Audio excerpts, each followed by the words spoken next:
523 কি 3 দিয়ে ভাগ যাবে? আমরা একটু হিসাব করে নিই।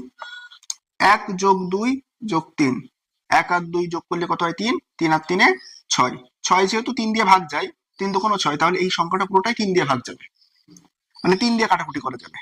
দেখে আমরা একটু মিলিয়ে দেখি 3 দিয়ে ভাগ যায় কি যায় না। 3 4 12, 3 নামছে, 3 1 3। তাহলে আমরা স্পষ্ট দেখে বুঝতে পারছি এই সংখ্যাটা 3 দিয়ে ভাগ যাবে। আমরা একটা বড় একটা সংখ্যা পাতাই, সেই সংখ্যাটা পাতিয়ে দেখি সেটা 3 দিয়ে ভাগ যায় কি যায় কিনা। 1224, এটা কি 3 দিয়ে ভাগ যাবে? দেখি যায় কিনা।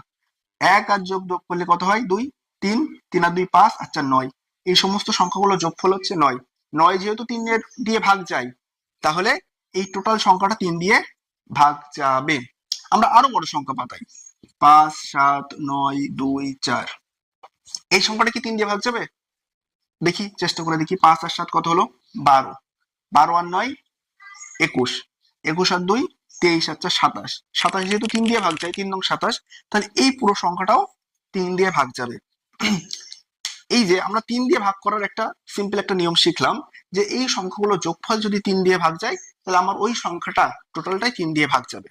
আমরা একটা বড় সংখ্যা বাড়ির কাছ দিই, ধরো 5 6 7 2 1 0 5 2, এই টোটাল সংখ্যাটা কি 3 দিয়ে ভাগ যাবে? এটা বাড়ির কাছ থাকলো। মানে সংখ্যাগুলো যোগ করবে, যোগ করে দেখবে যে যদি 3 দিয়ে ভাগ যায়, অবশ্যই ভাগ যাবে। 3 দিয়ে কাটাকুটি করার কিছু বাড়ির কাজ দিয়ে দিচ্ছি আমি, এই বাড়ির কাজগুলো প্র্যাকটিস করবে, তাহলে 3 দিয়ে কাটাকুটি করার সমস্ত নিয়মটাই প্র্যাকটিস হয়ে যাবে।